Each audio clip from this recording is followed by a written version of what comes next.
Stage پر بیٹھے معزز علماء کرام اور طلباء ملت اسلامیہ، بزرگوں، دوستوں، نوجوان ساتھیوں، عزیز بچوں، السلام علیکم ورحمۃ اللہ وبرکاتہ۔ وعلیکم السلام ورحمۃ اللہ وبرکاتہ۔ الحمدللہ نحمده ونستعینه ونستغفره ونؤمن به ونتوکل علیہ ونعوذ باللہ من شرور انفسنا ومن سیئات اعمالنا، من یهده اللہ فلا مضل له ومن یضلل فلا هادی له، ونشهد ان لا اله الا الله وحده لا شريك له، ونشهد ان محمدا عبده ورسوله، اما بعد فاعوذ بالله من الشيطان الرجيم، بسم الله الرحمن الرحيم،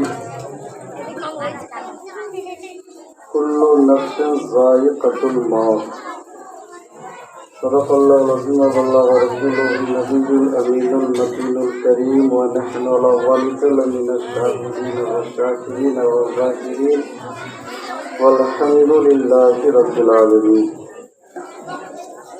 پاک ہے وہ ذات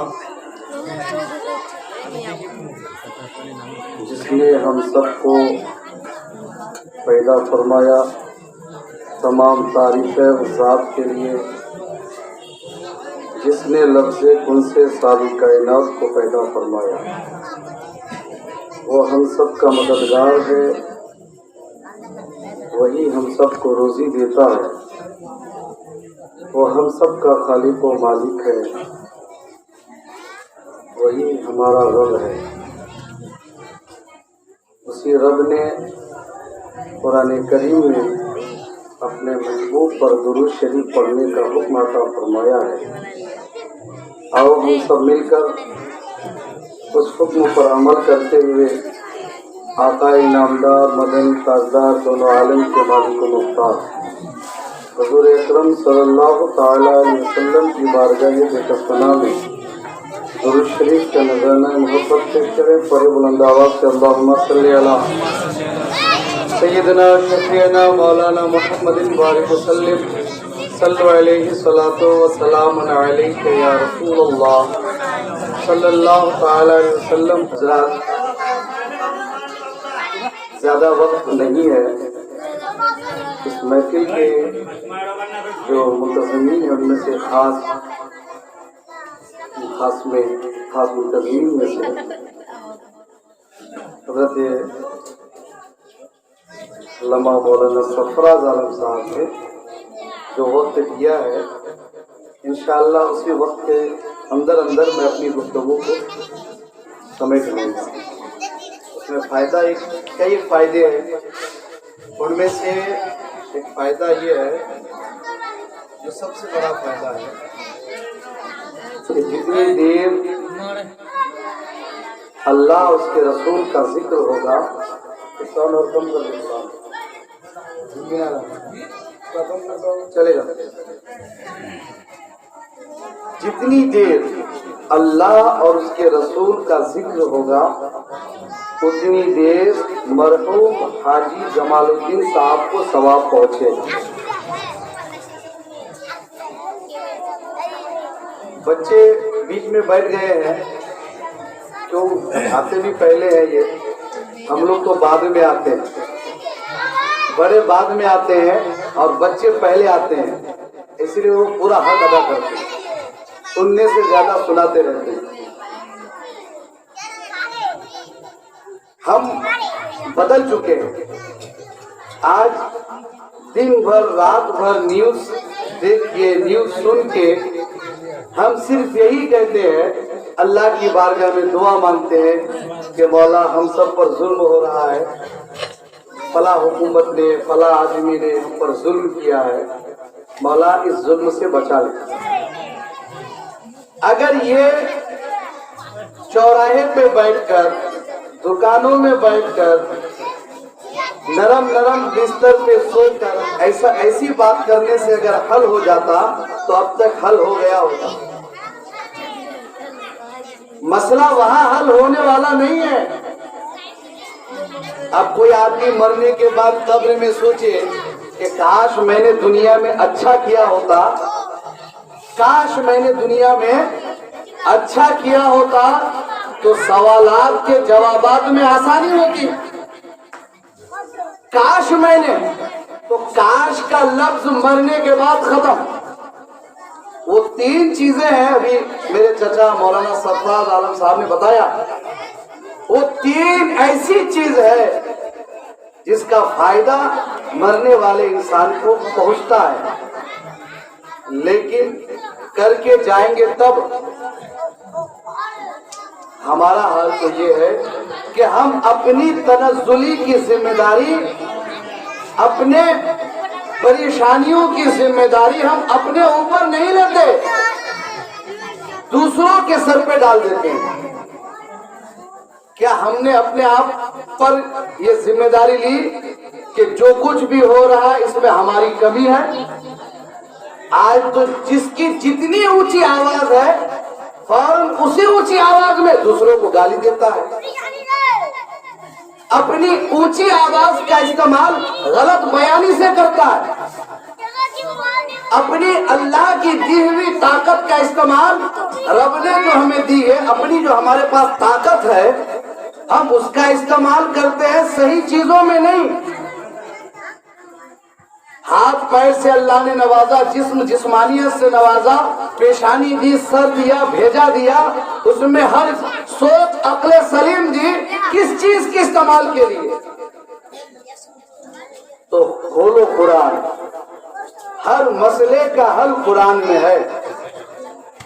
کسی بھی مسئلے میں آپ پھنسو، شادی کا مسئلہ چاہیے، کھولیے قرآن، نکاح کے مسائل چاہیے، کھولیے قرآن، بہنوں میں بیٹوں میں جائیداد کی تقسیم کرنی ہے، کھولیے قرآن، کوئی مسئلہ الجھ گیا، کھولیے قرآن۔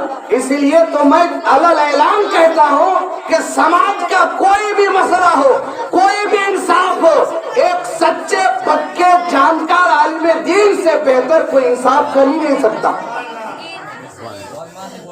کوئی نہیں کر سکتا، کیونکہ صحیح انصاف کرنے کے لیے علم کا ہونا ضروری، قرآن کی تعلیم کا ہونا ضروری، حدیث کی تعلیم کا ہونا ضروری۔ تو جب حدیث قرآن نہیں جانیں گے تو انصاف کیسے کریں گے؟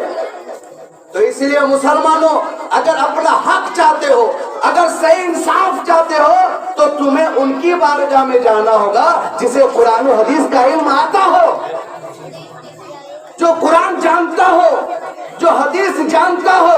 تو پتہ یہ چلا کہ سارے مسائل کا حل قرآن میں، تو اسی قرآن سے پوچھتے ہیں کہ اے قرآن ذرا تو یہ بتا، اللہ نے ہمیں ذہن سے کیوں نوازا، اللہ نے ہمیں پیشانی سے کیوں نوازا، اللہ نے ہمیں ہاتھ پیر سے کیوں نوازا، اللہ نے ہمیں جسم و جسمانیت سے کیوں نوازا؟ مختصر یہ کہ اللہ نے ہمیں پیدا کیوں کیا؟ تو قرآن اعلان کر رہا ہے وَمَا خَلَقْتُ الْجِنَّ وَالْإِنسَ إِلَّا لِيَعْبُدُونِ، میں نے جن اور انسان کو اس لیے پیدا کیا تاکہ وہ میری عبادت کرے۔ فیصلہ آیا قرآن سے، کہاں سے فیصلہ آیا؟ اور قرآن سے بڑی کتاب کوئی ہے ہی نہیں، اللہ کا کلام ہے۔ یوں تو اللہ کا کلام توریت میں بھی ہے، اللہ کا کلام زبور میں بھی ہے، اللہ کا کلام انجیل میں بھی ہے، بے شمار صحیفے آسمان سے اترے، یہ سب اللہ کا کلام ہے۔ مگر فخر کرو، اپنی قسمت پہ ناز کرو، اللہ نے ہمیں اپنے محبوب کے صدقے میں جو قرآن دیا ہے وہ تمام اللہ کے کلاموں میں سب سے افضل کلام ہے، اور اسے ہم قرآن مجید کہتے ہیں۔ وہ سب سے افضل کلام ہے۔ سب سے بڑی کتاب کون سی ہے؟ قرآن شریف۔ قوم کا ہر بچہ جانتا ہے، ہر انسان جانتا ہے، اور اسی قرآن سے فیصلہ آیا کہ اللہ نے ہمیں عبادت کے لیے پیدا کیا۔ تو اب ہمیں سمجھنا یہ ہے کہ سارے کام بعد میں، اللہ کی عبادت پہلے، اور اللہ کی عبادت کرنے کے بعد انسان کو یہ فائدہ حاصل ہوتا ہے کہ ان کو کاش کہنے کی ضرورت نہیں ہے، دنیا میں بھی رہے گا تو سر سبز و شاداب رہے گا، اور مرنے کے بعد قبر میں جب جائے گا، منکرین جب فرشتے سوال کریں گے، نکیرین سوال کریں گے، تو ہر سوال کے جواب میں، ہر سوال کا صحیح جواب دے گا۔ کب دے گا؟ جب دنیا میں اچھا کرے گا، جب ان کی نیت اچھے اعمال کرنے کی اچھی نیت ہوں گی تب اسے دے گا. لیکن ہمارے اعمال تو بہت ہی گرے ہوئے اعمال. فرائض تو جانے دیجئے، نمازوں سے تو دور دور ہمارا واسطہ ہے ہی نہیں. نوافل، فرائض، واجبات ایک بہت بڑی چیز ہے. دوسرے اور جو اعمال ہے اس میں بھی ہم بہت کمزور ہیں. بہت سارے اعمال. اور اس کی وجہ کیا ہے؟ نور کیوں نہیں آتا دل میں؟ دل ہمارا منور کیوں نہیں ہوتا؟ نیک باتیں ہمیں پسند کیوں نہیں آتی؟ کیونکہ جہاں سے ہمارا دل منور ہوگا ہم وہ بارگاہ جاتے ہی نہیں، ہم اللہ کی بارگاہ میں جھکتے ہی نہیں. یہی وجہ ہے کہ آج ہر مسئلے میں ہم وہ ڈیسائیڈ، وہ فیصلہ کرتے جو ہماری طبیعت چاہتی ہے. شریعت کا کوئی مسئلہ عمل دخل نہیں. شادیوں میں آپ جاتے ہیں کہ نہیں؟ شادیوں میں بارات جاتے ہیں. آج کے ماحول میں ایک لڑکی والا کتنی محنت مشقت کر کے پیسے جمع کر کے وہ جہیز خریدتا اور دان دیتا ہے. اس پر بھی ہر گھر اس میں شامل ہے. اس میں ہمارے یہاں ابھی ایسا ماحول ہے کہ کوئی گھر بچا ہوا نہیں. بڑی محنت و مشقت کے بعد جب ایک شادی ہوتی ہے تو آج کل کیا ہے، باراتیوں کو اٹھا کے نہیں دیتے، ہر چیز اس کے سامنے رکھ دی جاتی ہے. رکھی جاتی ہے کہ نہیں بولیے؟ اب وہ بڑا بڑا کٹورا گوشت کا لا کے سامنے رکھ دیا جاتا ہے. آپ اپنے ہاتھوں سے اٹھا کے کھائیے. اس پہ اب لوگوں کی سوچ اتنی گر چکی ہے کہ آدمی اٹھا کے دے تو ضائع ہو تو سمجھ میں آتا ہے، اپنے ہاتھوں سے اٹھا کر کے جتنا نہیں کھا پائے گا اس سے ڈبل اٹھا کے لیتا ہے اور چھوڑ کے چلا آتا ہے. آتا ہے کہ نہیں بھائی؟ یہ کوئی نئی بات نہیں بتا رہا ہوں میں. آپ بہت آتا ہے. کیا اس کے بارے میں حساب نہیں ہوگا؟ کیا قیامت میں اس کے بارے میں نہیں پوچھا جائے گا؟ آج آپ دوسرے کے یہاں ایسا کرتے ہیں، کل آپ کے یہاں کوئی ایسا کرے گا. اور اس پر بھی قیامت تو یہ ہے کہ اگر 100 آدمی باراتی، 100 کا وعدہ تھا اور بارات کے لوگ چلے گئے 150، 140، تو ٹفن تو کم ہوگا ہی. اور ہمارے یہاں کچھ بھی کم ہو مگر ٹفن کم نہیں ہونا چاہیے. اگر 2 ٹفن کم ہوا تو لڑکی کا بھائی، لڑکے کا بھائی جائے گا آنگن میں، دولہے لڑکی کے باپ کو یا بھائی کو بلا کر لائے گا، بولے گا یہ دیکھو ہمارا 2 آدمی ٹفن نہیں پایا ہے. ہو گیا کیا ہو رہا ہے؟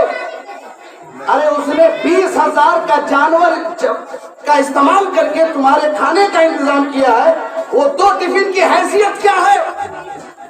تم ایڈجسٹ کر سکتے ہو. پورے مجمع میں ہنگامہ برپا کرنے کی ضرورت کیا ہے؟ تمہاری نیت یہ ہے کہ تم چاہتے یہ ہو کہ سب کے سامنے لڑکی والوں کو بدنام کیا جائے، اسے زیر کیا جائے. تو تم بدنام کرنا چاہتے ہو تو تم دنیا میں بدنام کرو. اگر وہ صبر کر لے گا تو اللہ اسے میدان محشر میں نام عطا فرمائے گا. سبحان اللہ. تم ظلم کرنا چاہتے ہو ایک مومن پر، یہ ہمارا طریقہ نہیں ہے. مسلمانوں کا یہ طریقہ نہیں ہے، مومنوں کا یہ طریقہ نہیں ہے. ہمارا طریقہ تو یہ ہے کہ نمک مرچ بھی اگر مل جائے تو صبر کر کے کھا لینا چاہیے. اگر تم وہاں صبر کرو گے اللہ تمہاری روزی میں برکت عطا فرمائے گا. آج جو بے برکتی ہم گھوم رہے ہیں یہی وجہ ہے کہ جہاں فوقت کا ملے، جہاں فری میں ملے ہم اس کی قدر نہیں کرتے ہیں، ہم اسے زیر کرنا چاہتے ہیں. اور جب بات ٹفن کی آئی، اگر مٹھائی نہیں ہے تو اس کی برائی. گاڑیوں میں بیٹھ کے ہم سنتے رہتے ہیں کہ وہاں پر مٹھائی نہیں تھی، وہاں وہ فلاں مٹھائی نہیں تھی، برفی نہیں تھی، وہ آم نہیں تھا، سیب نہیں تھا. ارے اللہ نے تمہیں پیسے دیا ہے خرید کے کھاؤ. کیا پیسے نہیں ہے سیب کھانے کے لیے؟ آپ کے پاس پیسے ہیں، آپ کے پاس، خرید کے کھاؤ. اس لیے تو نماز سے بھی دور ہے، حج سے بھی دور ہے، روزے سے بھی دور ہے. اور جب موقع آیا کھانے کا احترام کر کے نیکی کمانے کا، چاول کا احترام کر کے